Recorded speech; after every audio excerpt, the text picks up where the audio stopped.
Fisher. Det är så vad det det passar jag då så.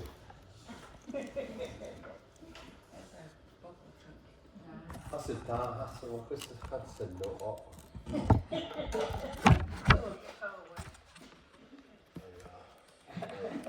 Grandson outgrew this, so poor old grandfather, I would take over on this.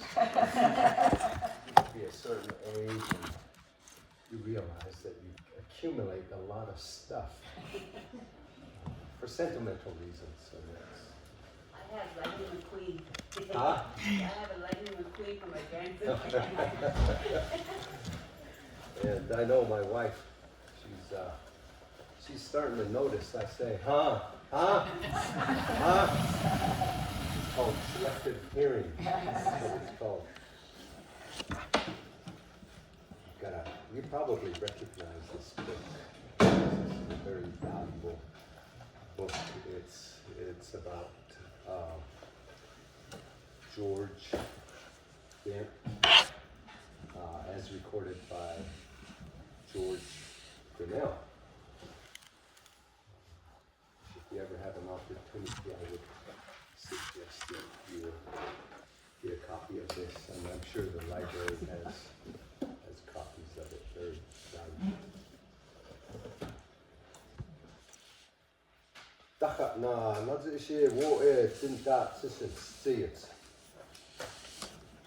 That's it. This is no manetta.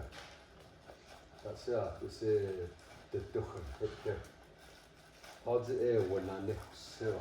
This is tas. Here fatan this is dollars. Oh, the Sand Creek kister. His say will eat your head. That's it. I bought my kister and that's just a bit.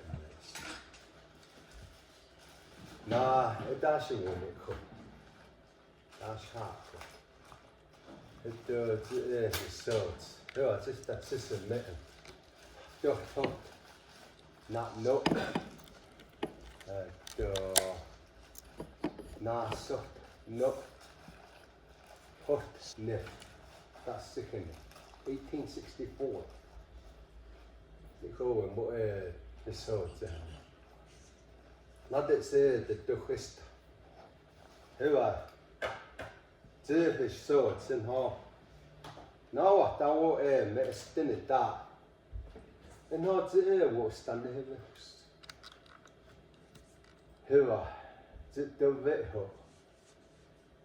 I know what to say mayor dust.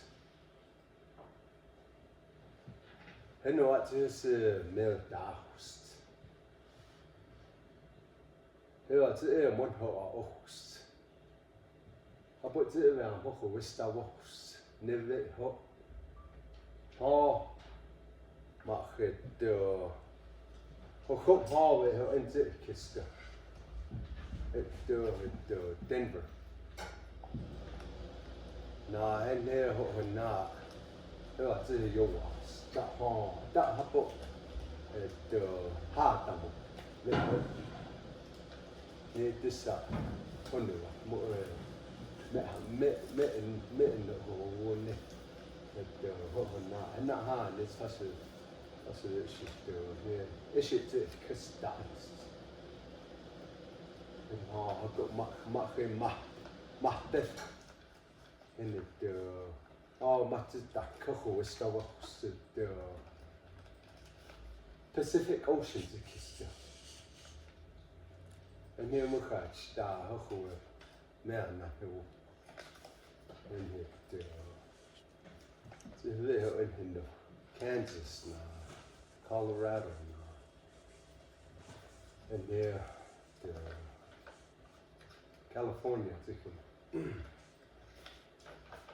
now I'm here to what's done here. Henna to us when I'm now. That's how what's here is in the matter to you. Tamha Mahakis. So, that's it. Then it how about the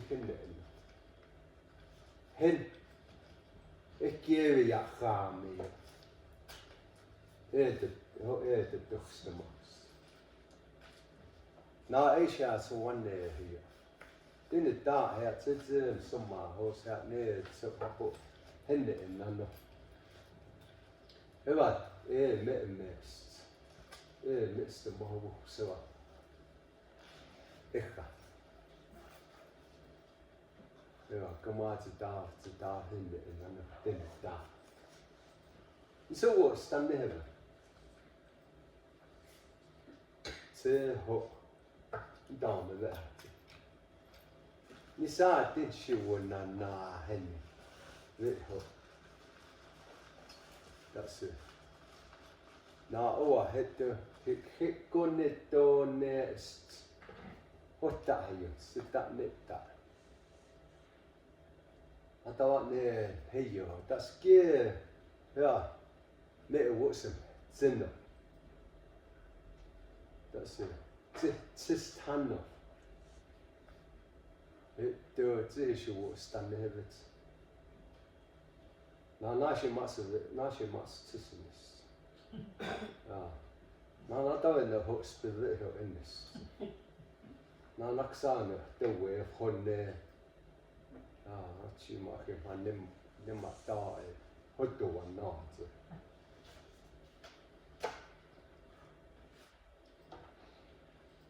I'd like to welcome everybody here today, all the people that are interested in part of our Cheyenne history, particularly a very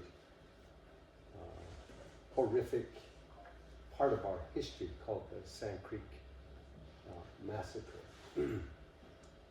As I said in Cheyenne, I'm going to tell a little different story. We're not going to go right into the killing fields, but rather look at why this occurred. Why was it that the settlers were fighting us? I think we have those assumptions, and very good assumptions of why that is the case. But I think it's also important to recognize that and understand a part of our past, and to try to know exactly what were the events leading up to the Sand Creek Massacre. What were the events after the massacre? Who were the players in all of this? What was the consequence of the Cheyenne people? And what happened as a result of the massacre to those that were part of this massacre? And that's what I said in Cheyenne. I think it's also important to say this in Cheyenne because we have elders here. Not only that, but it's important to hear the language. We've got to hear the language. It is very important to understand and to have our young people hear that, somebody talking the language. And for our elders to hear it, because it is, when you hear it in the language, you better understand it. We have this connection to our environment. The language are symbols of our past and our ancestors. And so when we look at language, we're actually talking from our hearts. We have that energy that transmits into the environment, to the trees, to the animals, to others, to our spirits. So I hope that someday we'll have an opportunity for everybody to get a chance to learn it. So I'm a very, very big proponent of the Cheyenne language. I also mentioned that I ran my Cheyenne, because we don't talk all day. Your Cheyenne tongue starts to get tired, so your language in the Cheyenne language starts to become less evident. And I'm not a very good English speaker as well, so I don't have that huge vocabulary. I was telling that to the elders. So I've kind of got a double whammy. Not just a double whammy, but I can't sign either. I don't know the Cheyenne Sign Language, so. But I'm going to do my best. I'm also getting over a cold, by the way. There's something going on, I think, throughout the school. I'm also raising a couple of grandkids. My 6-year-old is very well versed for his age in the Cheyenne language. He understands it really well. So I hope that those of us that are still fluent in the language can teach our grandkids, even if it's just a few words. It goes a long ways when they hear it. At any rate,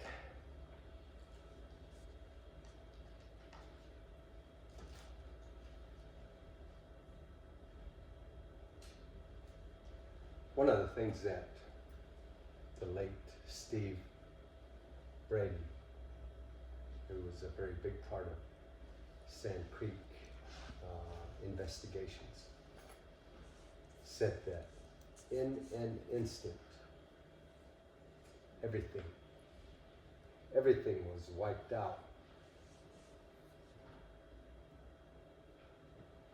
I'll start with that. I'll give you a little prelude. When you have approximately 600 Cheyenne and Arapaho, a few Kiowa, but not a whole lot, camped in one setting, and it was a chief's village. We lost many of our chiefs there, and we'll name them here soon. But if you imagine the role of a chief in a community, and it was 600 people, about 150 lodges. They had a lot of responsibility. We know that our chiefs were leaders. So you can imagine that there were people there, that women and children that had lost their husbands in some shape or form. So chiefs would bring in those that were destitute. So there was a lot of children and women and older men there. So if you can imagine 200 of those lost in an instant, the chiefs, the children, the elders, the women, all those, they were our leaders, many leaders in that camp, both Arapaho and Cheyenne. As Steve Brady said, it'd be like Congress losing a third of their leaders at a national level. Imagine that. That was what happened at Sand Creek. But before we get there, I'd like to talk about some of the things I mentioned about George Bent. George Bent, of course, married a woman named Owl Woman, and they had two other daughters. They had two daughters, and it kind of gave him prestige. Out of that, of course, George Bent was one of them. And George's mother died at the age of 4 when she gave birth to Julia. So William marries a yellow woman, and Island, who raised all of William's children, including Charlie, who was a half brother of George.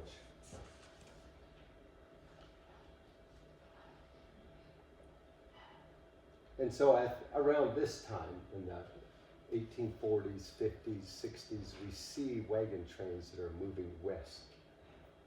And part of it was that they were on their way to California through the Santa Fe Trail. There was several trails going west. And this idea of manifest destiny, which was, of course, brought on when Columbus discovered America, and this idea that this was God's will to overcome every obstacle, and that they could do anything they wanted because it was God's will, whatever the challenges lay ahead. And one of them was, of course, Native Americans. And it was because of there were several things going on. The Civil War was going on in the early 1860s. We had the Mexican War down south. So it was kind of this outgrowth of democracy, as it was known for life, liberty, and the pursuit of happiness, and the right to take land from a superior group of people or race. And so about this time, there was a treaty with Mexico. The U.S. had taken the American West. And of course, the gold discovery in California. And it created a set of dilemmas. And of course, our Cheyenne Arapaho tribes looked at this as an invasion of their lands. If you look at the Arkansas River, North Platte, those areas, when the settlers were moving through, it used to be a great place for camping. But in a matter of 1 year, all that disappeared because of the cutting down of all the resources that were there. In addition, the buffalo that were being erased in that path. So there was that corridor where not much of the resources were still available. And then around in the late 1840s, we started to see dissemination of the tribes because of different exotic diseases that were there. Cholera was one of them. So Bent had, I don't want to elaborate too much on William Bent, but he had a fort there. He built a fort exactly for this reason, for the buffalo robes and all that. And a lot of different diverse nations would come over and buy and sell things, and that's where the outbreak occurred. So it was really a sad place.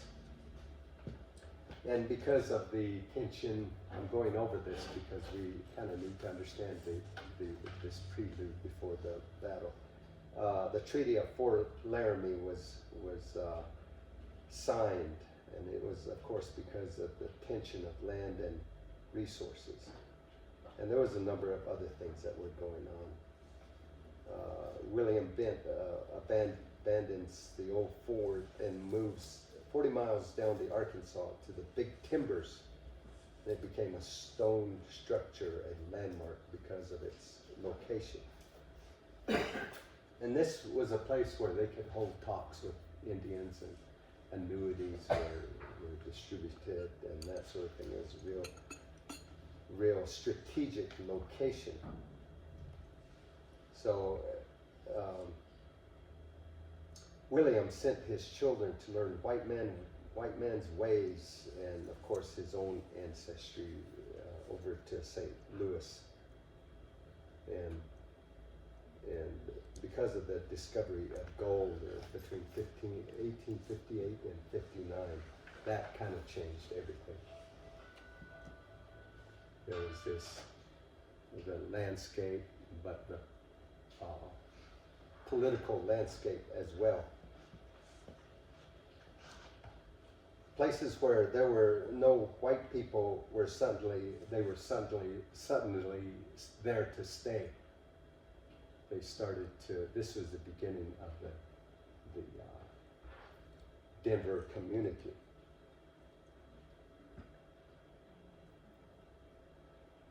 William was appointed as a by U.S. government as the Indian agent, and he had a lot of concerns and advocated to uphold the treaty at Fort Laramie. And he resigns later because of the broken treaties. And then the U.S. built what they called Fort Wise right next to his old fort. The Fort Wise Treaty of 1861 was created, and that was, the difficulty was that it would only apply to a very few of the tribe. Most did not consider it binding unless every band was present. And it really reduced the territory of the Cheyenne Nation, where at one time it went all the way to the North Platte and down to the Arkansas. That was reduced to 10% of that, just a really fraction of their old land base.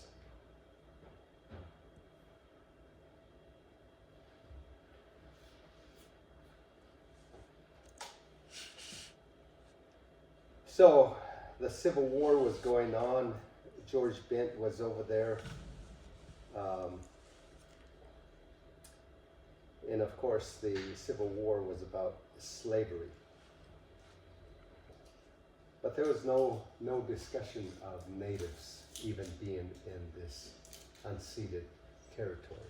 There was, you had this Fort Wise, but no mention of even consulting with tribes in the West.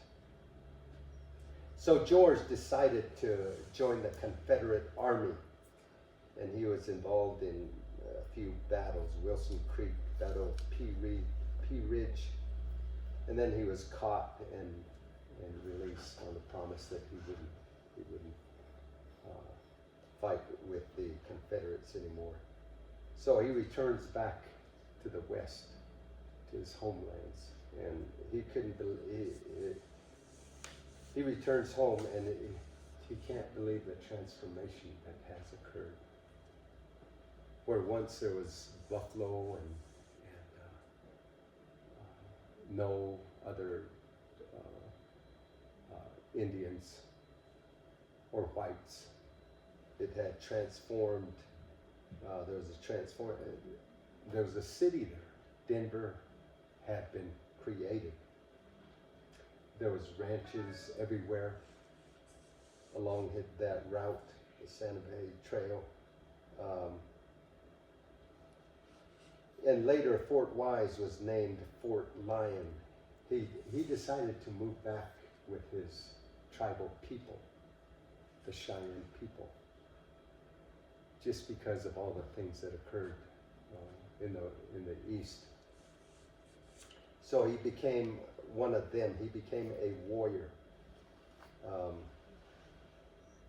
In the meantime, Denver was producing a lot of gold, and it was being minted right there in the city of Denver. At the same time, the Confederates were still in Mexico, and they were trying to pursue what they thought was theirs up north. And there was a battle that took place, and it was called the Battle of Glorieta Pass. This is where Major John Shivington comes into play. And he used to be a minister, and he volunteered in the army. And he was actually an advocate for Native American rights early on. But something changed. Something in him changed. And he became a hero there. They defeated the Confederates, of course, and Shillington becomes a hero, and he is a colonel, becomes a colonel and the commander of the 1st Colorado. And about this time, President Lincoln appoints John Evans to be the territorial governor in Colorado. And so he's there for a purpose, John Evans. And he promotes the Republican Party. At that time, Republican Party was different than what we see today. So to say that the Republican Party is the same as it was 100 isn't the case. So, and he's there to promote economic development. One of them is the Transcontinental Railroad that goes right through Indian lands. But the challenge that he has is, what are we going to do with the Indians? And that would be the Cheyenne and Arapaho. So, real estate is really important for John Evans, Governor Evans. And of course there's going to be conflict. All through this time there's conflict between Indians and the people going west. And so John hears about this. There's rumors going on. And so the settlers, of course, they feel vulnerable to Indian attacks. And there was also rumors that the Cheyenne Arapaho were helping the Confederates. And that, of course, didn't help any. But Lincoln had his priority, and of course that was the abolition of slavery. So he really didn't have his attention toward the west, toward Colorado, or to John Evans. So it was an area that had a feeling, unsettled feeling for Governor Evans at this time.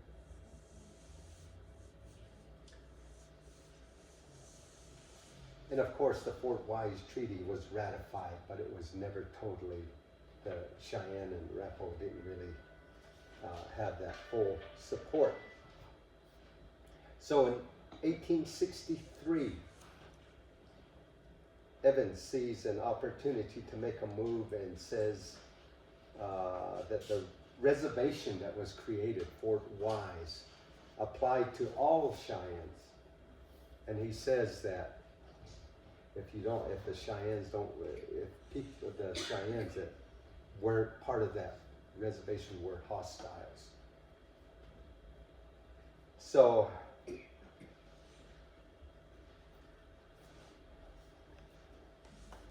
the Cheyenne, of course, a lot of them were still off the Fort Wise reservation, but buffalo was getting scarce, and there was, of course, continuing conflict.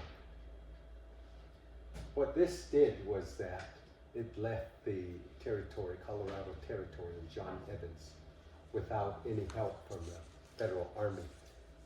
So it was incumbent on the people of Denver, the settlers, to take up arms to protect what they felt was rightfully theirs. They became agents of their own communities. And so in the spring of 1864, there was a response reported on raids to cattle ranches. This got to John Evans. And so with his, whatever army troops that were left there, they decided to attack any Cheyenne village that they could find.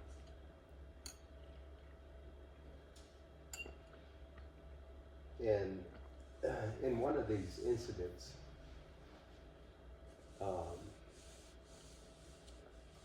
there was a Cheyenne chief named Chief Lingbear, and a year earlier, he had gone to Washington and he had gotten a medal from President Lincoln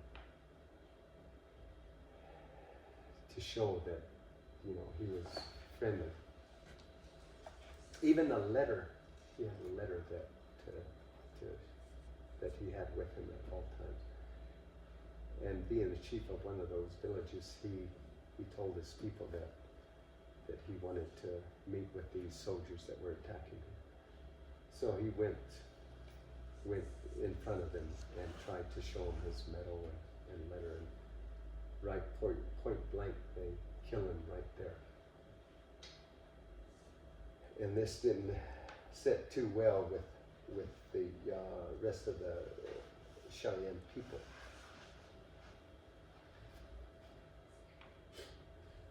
And so later on, in the spring, the Hungate family was murdered near Denver, and this was in retaliation because Lingbear was a chief, and so there was more violence that was taking place. So there was a lot of paranoia from both sides because of these killings. The Hungate family and Chief Lingbear. They thought that the other was hunting the other, when in fact, really, there was a misunderstanding. I mean, if you could imagine back then, that of course there was no cell phones, you couldn't call. There's no, I mean, the stage line, the railroad. There was very limited technology at the time. But they blamed the Cheyenne. Nobody really knew who. In fact, the people of Denver were so outraged that they dug up the Hungate family and took them to Denver for everybody to see, and that really, of course, set the stage, exacerbated the situation with the relationship of the Cheyenne and the settlers in that area.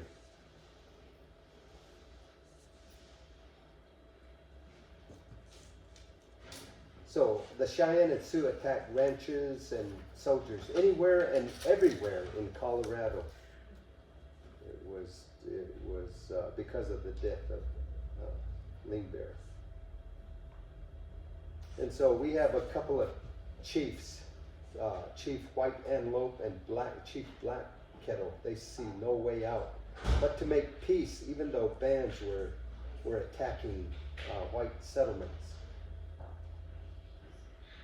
So in 1964, Colorado Territorial Governor John Evans is at a crossroads, and he wants to stop the conflict. He wants to bring Colorado into the Union. It wasn't a state at the time, and he wants a railroad through Indian lands. So in June, early that summer, he makes a proclamation. He wants to convince Congress that troops are needed in this territory, and that there were still Confederates in the South, and that tribes were attacking settlers. In June, he had this proclamation offering friendly Indians safe haven. But a couple of months later, in August, he delivers another proclamation and says to kill all Indians that are encountered. That was just 2 months after. So this is very unsettling for the tribe. And so Washington offers the 100-day volunteer regiment of U.S. soldiers in the Denver area. And so they were the 3rd Colorado military, and John Evans serves as colonel of the Colorado district, in the Colorado district. These people that were volunteers that were appointed, they had all these animosities. They came with this baggage that had been promoted early on about Cheyennes attacking farmers, ranchers, the Humgate family, all that. In essence, they had this paranoia about Cheyennes, these murderous Indians. And Shivington called them pagans, that they weren't human, not people at all. So about this time, Shivington starts to realize that, hey, you know, he was promoted to colonel, and he thought he had a career in politics.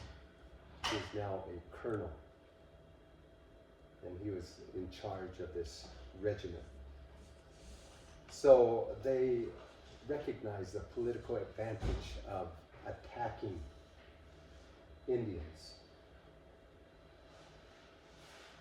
And of course, both Black Kettle and White Antelope, on the other hand, want peace. They realize that they can't, you know, this isn't working. They just want peace. And they were called peace chiefs. And for a lot of us here, you know, we want to strive to do that. We want our leaders to secure peace.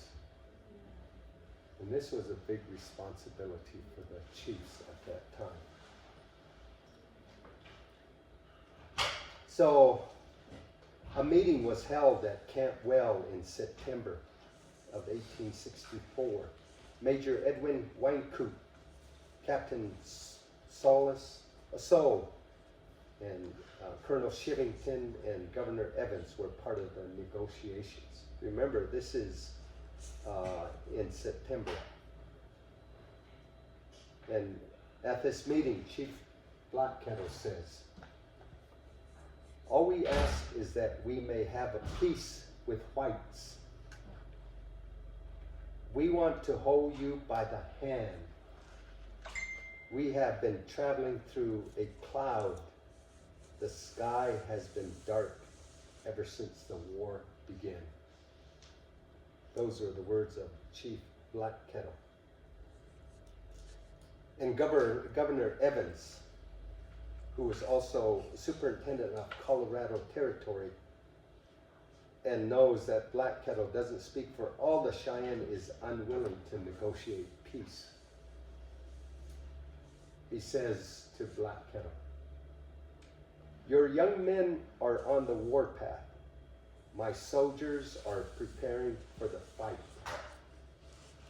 It is utterly out of my question for you to be at peace with us while living with our enemies." And of course, Black Kettle and White Antelope really don't understand what Governor Evans is saying. And the mixed messages that he's telling them. But they leave with a handshake and leave back to the Fort Lyon, convinced that the meeting was good and that everything was going to be okay. But at the same time, Evans and Shivington had other plans. They know that they needed to defeat the Indians at this point. There was no other way. Unfortunately, Major Wynkoop was replaced by a gentleman named Major Scott Anthony. And he did not like Indians at all. And he tells the Indians at the fort to leave. And of course, the chiefs didn't know what was going on. Major Scott Anthony was not a happy camper with the situations that he found at the fort. So White Antelope and Black Kettle move about 600 of their followers north to a place called Sand Creek, waiting for something, because remember, they wanted peace, and they were getting mixed messages. So they understood that as a truce, and they were told to move to that area. And of course, Black Kettle had a white flag with him, an American flag, and he wanted peace. He knew that there was a lot on his shoulders. So did White Antelope. And they felt that they were still under military protection.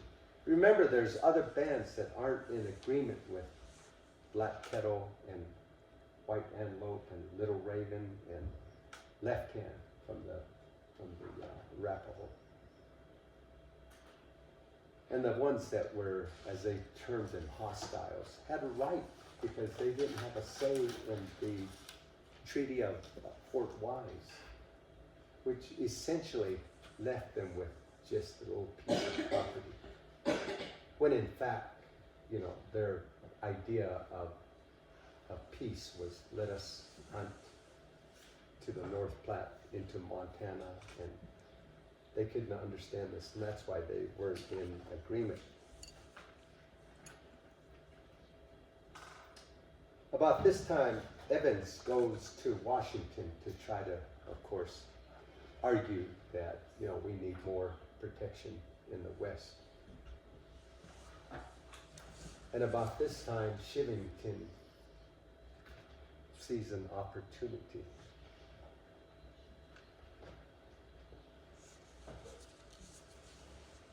Of the 3rd Colorado, and they were also called the Bloodless 3rd. So on November 28th, while Evans is in D.C., Shivington and 800 soldiers of the 1st and 3rd Regiment show up at the Fort Lyon. And Captain Soule, who was a part of the regiment down there, met Shivington on the road before Fort Lyon, and he was shocked to see him there. And that evening, marching orders were given by Shivington. And the soldiers tried to protest, especially Captain Soule, that this was not right, and that it was murder to attack a peaceful village. That these Indians felt that they were under a truce. So that night, there was about 675 troops of the 1st and 3rd Regiment. They traveled all night, and they had 4 mountain howitzers. And if you know what those are, they can create a lot of death. And of course, they had other rifles, pistols, and swords. And again, the Bloodless 3rd was ill-equipped. They were poorly trained, the 3rd Regiment. And it was, of course, made up of 100-day volunteers. And they had baggage They were paranoid. They seen all the killings that were going on. But if you can imagine, on the other way, the natives felt the same way. They were being attacked by troops. Every village was had the potential of being attacked by U.S. troops.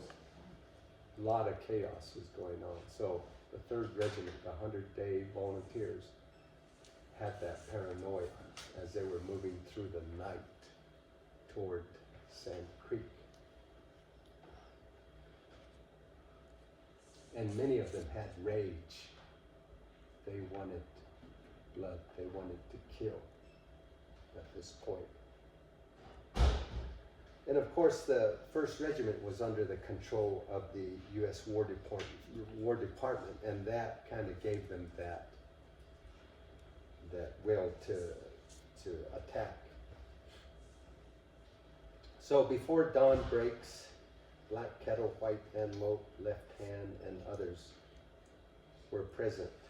And this was a well-known area amongst natives. This was a place where they would camp every opportunity, and this was sort of their safe place. They thought that they were safe.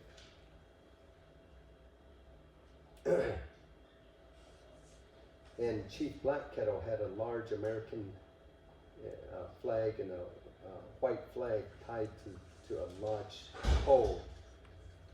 And he told the people not to be afraid, that the soldiers were not there to hurt them.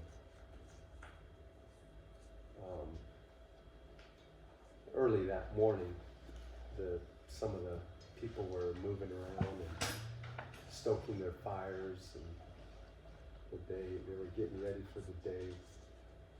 Some were tending to the ponies, and just another day.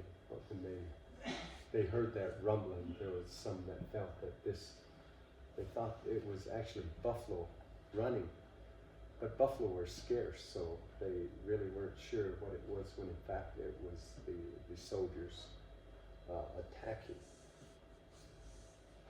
So when Black Kettle had mentioned, "Don't be afraid," they were fired upon. And of course, White Antelope seen all of this.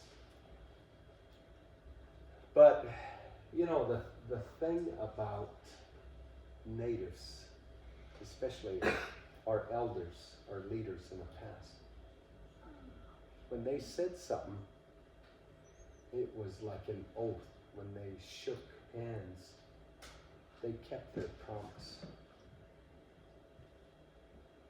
And I would imagine that White Antelope was the same way, that he thought that he had promoted a truce and that he had shook hands with Shivington and Evans. But that wasn't the case.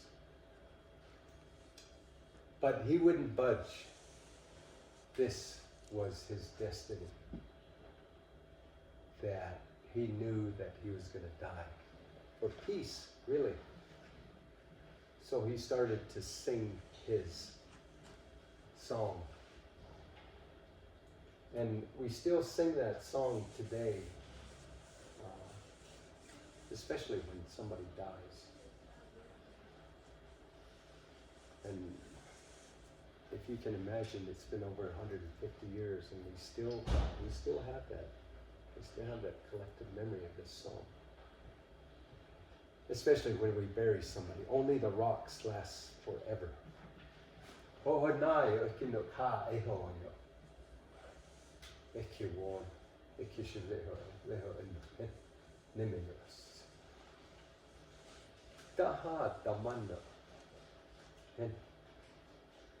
And it's limitless to nas veho.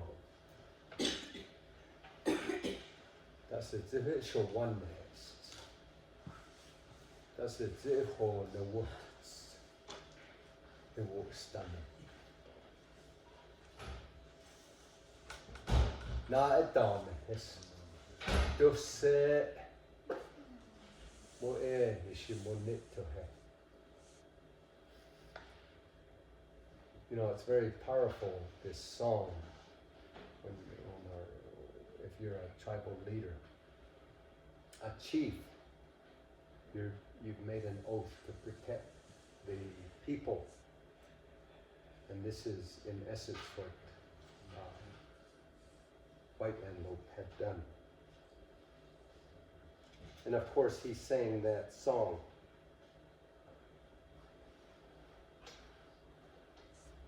And it's hard to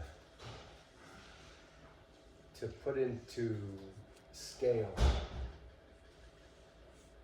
what happened there at Sand Creek that day. It was said that there were 3 different wars at the same time on November 29th, when Sand Creek was attacked. There were 3 major civil wars still going on in the east. And in that one day, there was more deaths at Sand Creek than there was in those 3 wars in the east.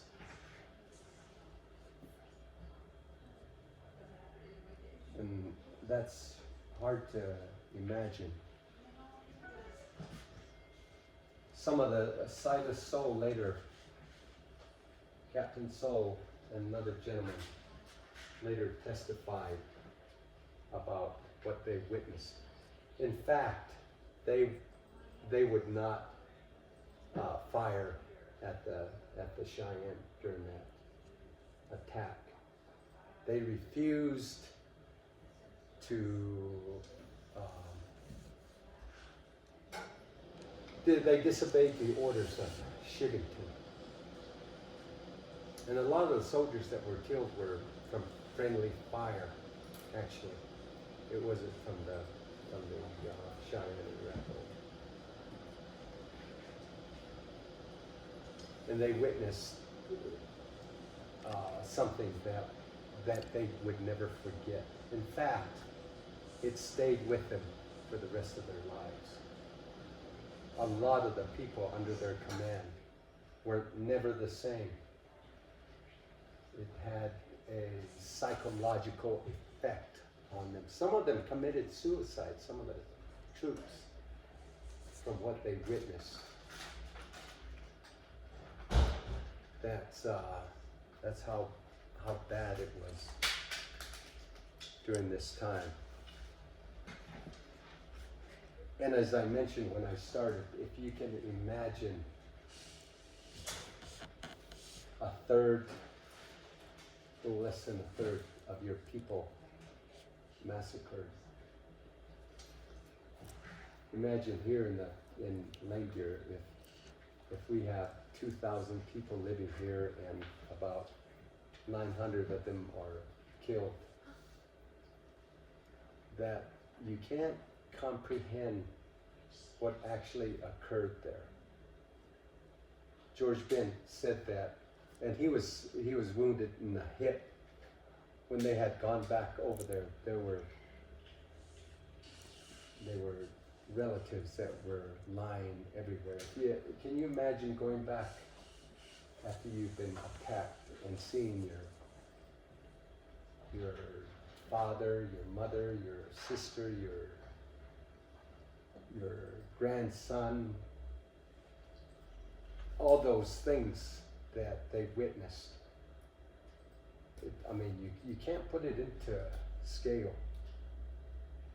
What Silas Soule and some of them seen, and they testified, was unimaginable. And so I would encourage you guys to read some of the things in this book. When Silas Soule testified, he said that he couldn't imagine white people that would go to that extent to murder people, other people. some of our elders, they don't even talk about it. I know there's some, we've had this, we know of people that talk about this, and you know, there's a lot of emotion that goes on. It is really a horrific, unimaginable attack on natives anywhere. Probably one of the worst in Indian country. So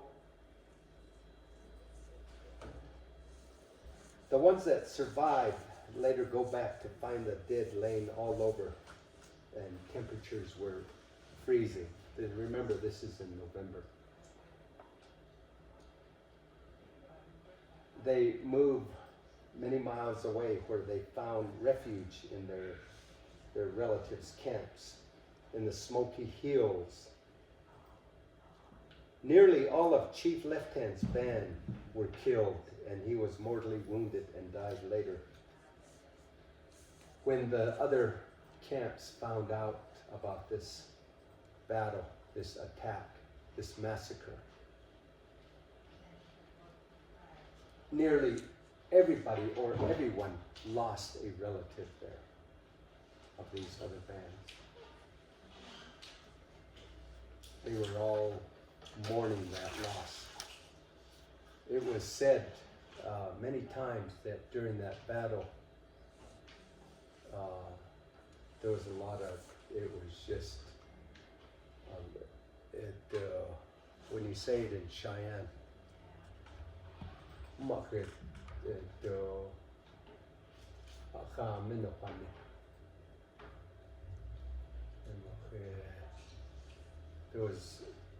there was just, you could, the death, the wailing that was going on as they were being attacked. It was a tragedy.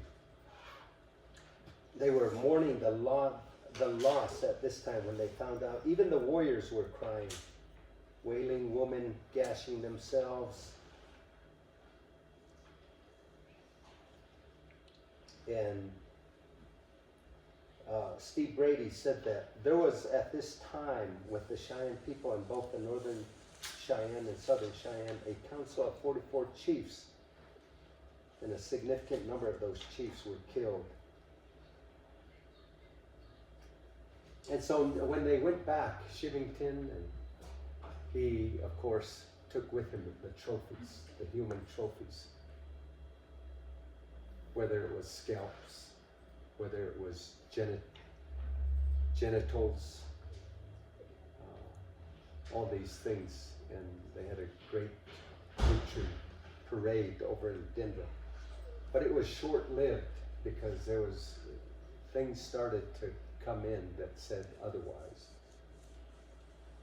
And then there was a congressional investigation from the 2 letters from Lieutenant Joe Kramer and Captain Soule that described the horrors of Sand Creek.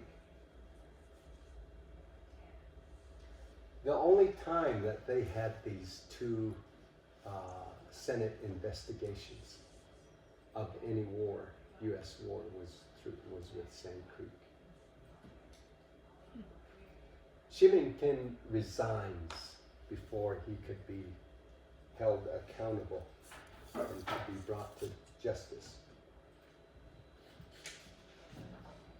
Silas and Kramer, they go and testify. Congress, they tell him everything. And that wasn't the end. That was sort of the climax of what happened at Sand Creek. Notice how I didn't go into detail about what was going on at Sand Creek.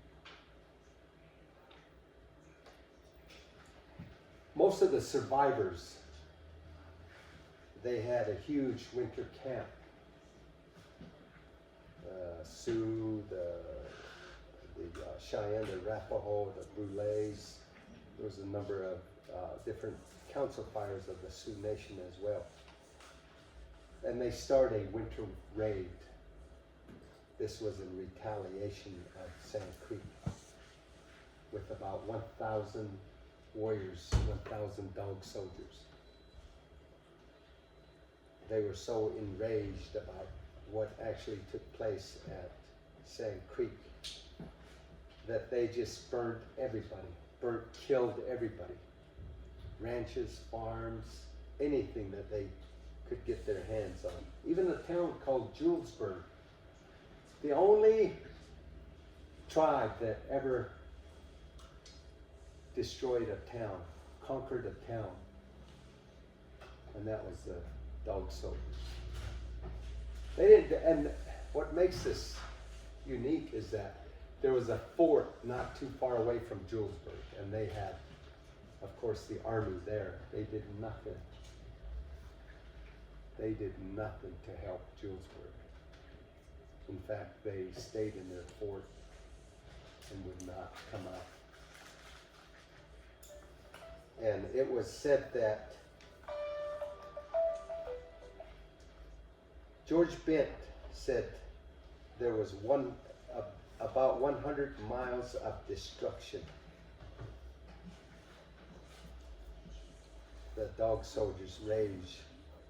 He said at night the fires lit the heavens, so you could actually see all the fire going on, destroying all these towns, or the town and these ranches. So, in essence, instead of quieting the Indians, they've incited a potential Indian war at this point because of what happened at Sand Creek. So this was something the U.S. government was trying to avoid. And of course, Black Kettle and White Antelope wanted peace, but that didn't occur. And the violence had spiraled out of control. So they went over and sent a peace negotiation team with the help of William Bent. He had resigned as an Indian agent, but they recruit him. And again, Black Kettle, along with others, decide, well, let's give it another shot. Let's see if we can have peace. And so he puts a lot of faith into this new negotiations. At this time, the U.S. Admits responsibility and offers compensation in exchange for peace. This is where we see the Treaty of Little Arkansas Treaty. And Little Raven really doesn't, he doesn't really trust what's going on here. And he says it to them. And in that treaty, there would be annuities and reparations to the families that lost loved ones at Sand Creek. This had never happened before. There's no treaty where reparations for loss was ever made in Indian country. And this treaty claim has never been extinguished to this day. And I know that the last 20, 30 years that we've tried to garner as much information as we can here in the northern country about our families that were part of this, treaty, Little Arkansas. I'm not sure where it's at this point. George Bent, of course, was a veteran of Indian wars and a veteran of the Civil War, so he had a lot. Plus, he was schooled in the English way, white way, and he came from a very prominent family knew a lot about our history, our ceremonies, in essence, what it is to be Cheyenne. Later on, before his death in the early 1900s, he worked with, of course, Grinnell and Hyde and some other ethnologists about what he knew. There's a book that was written about it.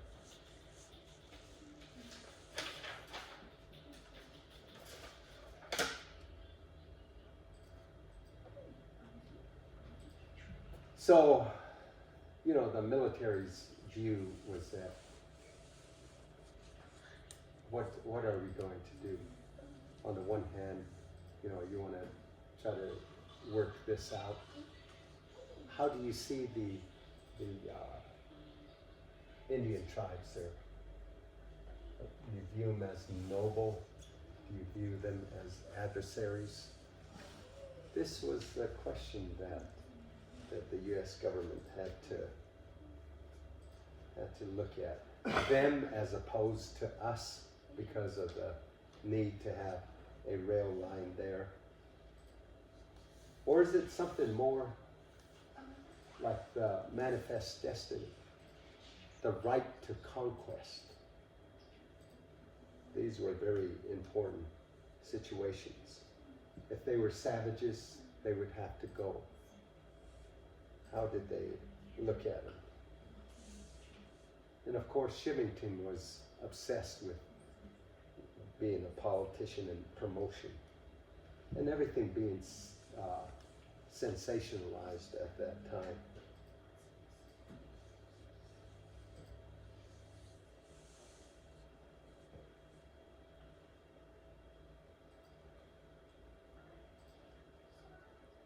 So really, instead of Shivington's victory being fame, it became his shame.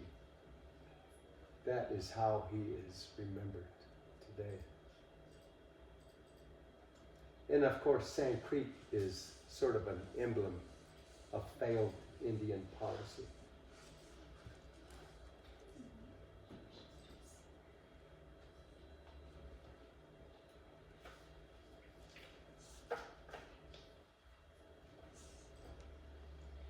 When the Sand Creek was going to be enacted into law, Senator Ben Nighthorse Campbell was instrumental in that. In fact, he had testified there, along with Senator Inouye and others. And right before the testimony was going on, a gal had approached David Hollis in Denver. And she wanted to know, because she had a great grandfather that was involved in the battle. And he had this case, he didn't know, he went over to to David Hollis, historian in Colorado, and said, what do you think this stuff is worth? And he looked through it and found some of the testimony. This was, maybe before 2000, a little before 2000. And he looked through it, and it wasn't something that he hadn't seen. But in a little box, the gal said, asked the gal, what's in here? He said, just some letters. And little did he know that those were the duplicates of the handwritten letters that Soule and Kramer had given to during that investigation back in 1865. And that was like rediscovering what was going on. And those were immediately sent to Senator Nighthorse, and he read them on the Senate floor, where they were making the Sand Creek become a reality, the historic site. And according to David Hollis, you could hear a pin drop And when that was sort of the emphasis there with those letters, Sand Creek became law. And the historic site was created in 2007. There's a whole history behind that as well. There was a lot of hard work that was done by Steve Brady, their Common Seba down in Oklahoma. A lot of people up here that worked on that. But it's a beautiful, beautiful area. And I know that people that have never been there, they feel this energy. It's a very powerful place to be. And there's been stories about, hearing our ancestors there. So if you ever have an opportunity, I would suggest to go down there. Healing is a big thing. It's not easy to forget what happened down there. How can you forget such a atrocious event, part of our history? And I know we have the healing run there. There's been a lot of things that have gone on to help with healing. I know the Baptist or the churches down there, the university, Denver University, the schools, they're trying really hard. The state of Colorado, there's a lot of things that are going on to try to heal, to reconcile that. But we can never forget, as Cheyenne people, what happened there. We need to tell our story. We need to tell our story to the next generation.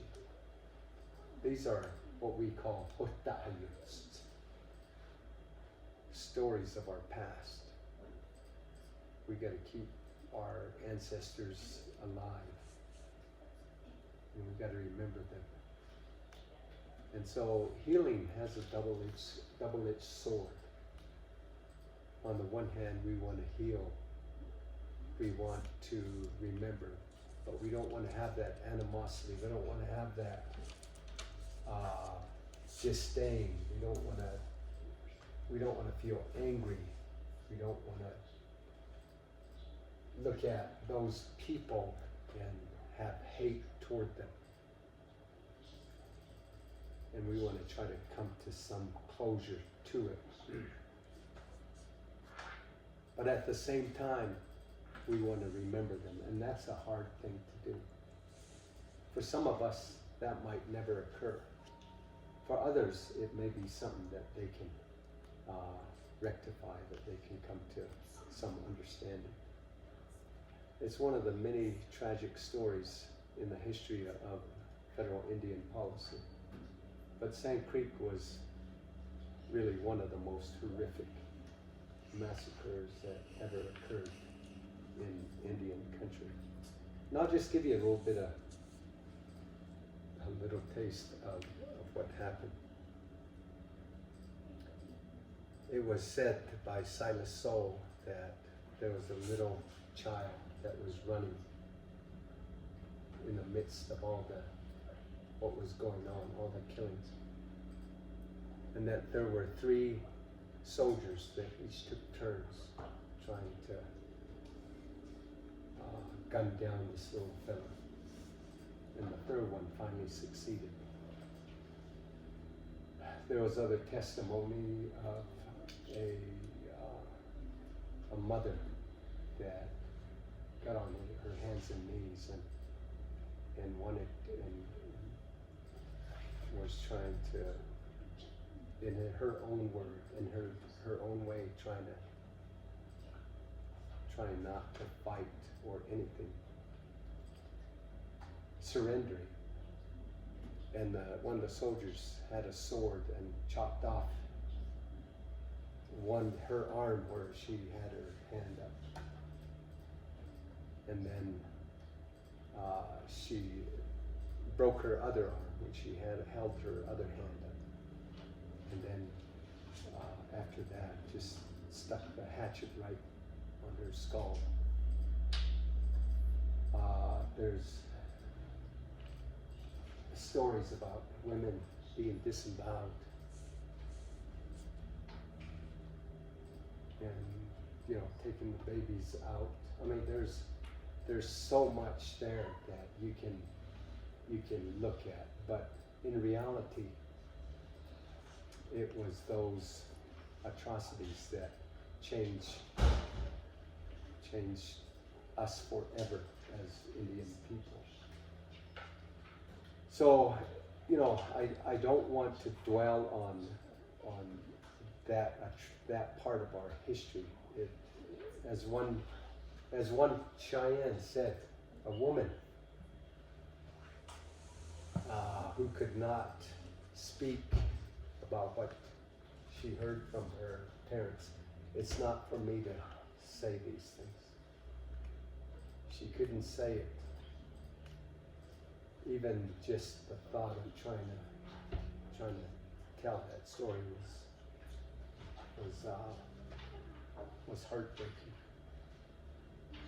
So, and I don't, it's hard to see a positive thing in all that because we're talking about a massacre. And I hope that I've shared a little bit about the prelude and what happened after in this history. I just want to thank Mina for asking me to present here today. It's not something that I like to share, but it's something that I have to share.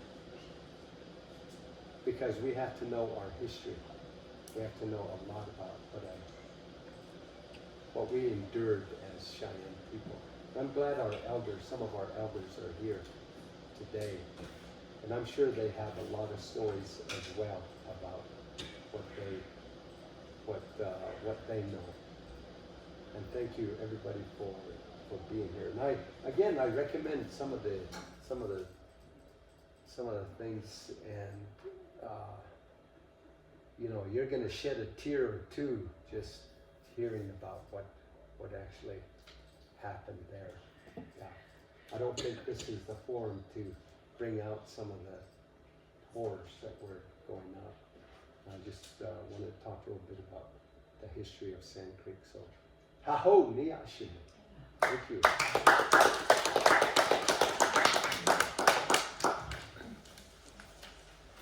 And famous last words, Mina told me, he said, let's eat. Yeah. Yeah. And grab some berry pudding and fried bread. But thank you, that was interesting.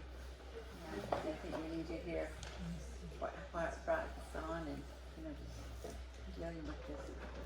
Richard was telling me one time that Dr. Lerber, he said somebody had asked him, what happened? These kids are just the school kids.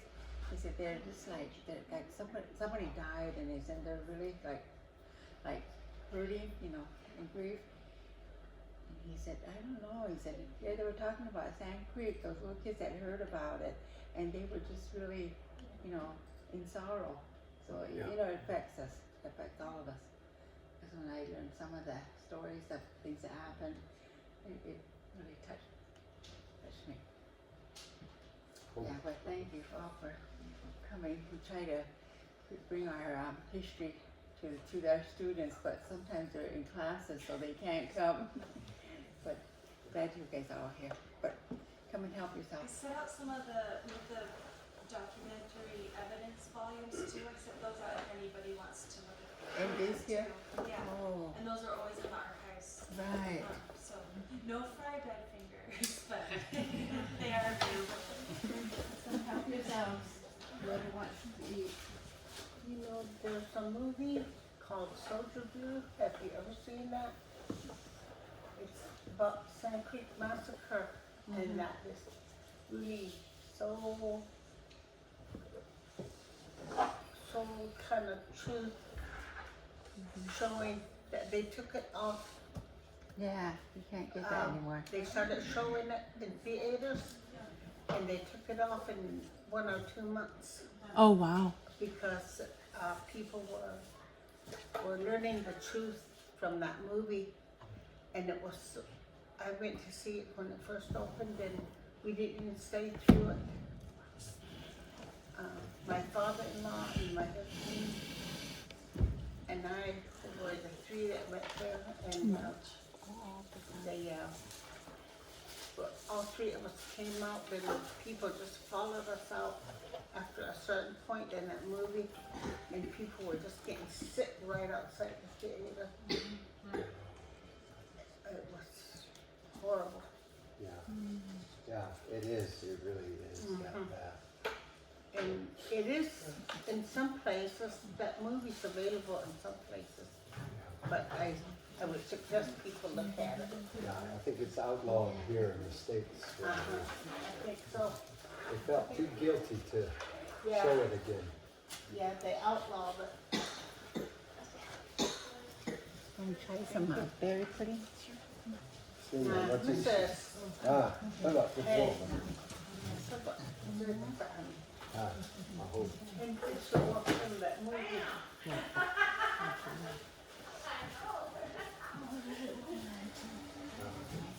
It was so good, it made me cry.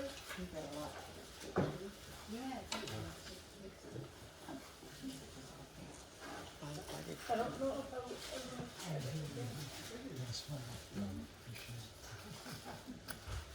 Still air honey, yeah. Yeah. I hope there's-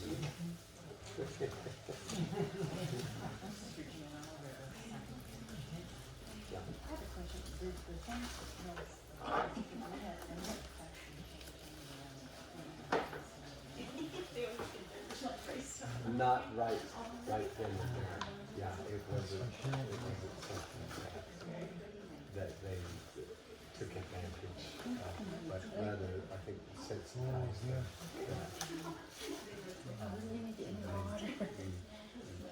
It really took a stronghold, I think, in rather than looking at the federal Indian policy, they wanted to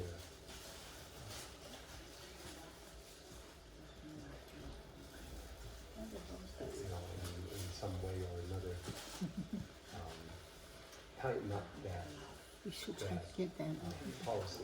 In other words, when they had Just to hear about it. treaty making ended, Yeah. so they looked at other ways of, I think we still look at federal Indian policy as being failed.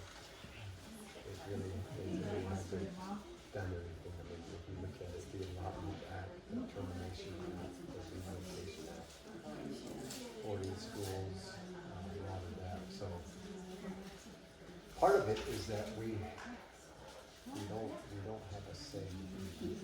We don't have a